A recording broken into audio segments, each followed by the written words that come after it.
In this video, we're going to take a look at our BB-8 spinner knob.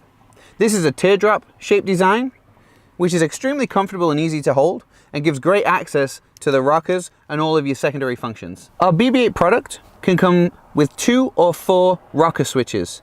This device in particular has 2, it's got 1 on each side. A rocker switch works like this,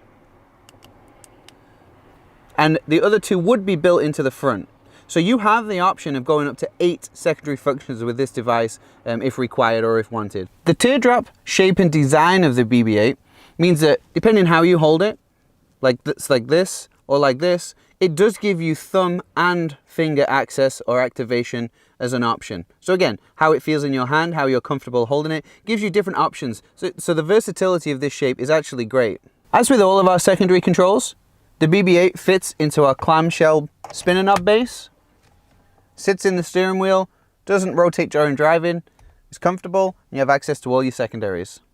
This device is set up with our standard 6, blinkers, horn, wipe wash, and dimmer. Thank you for watching the video today on our Switch product. There are a variety of different options, so please feel free to watch all the videos in this series.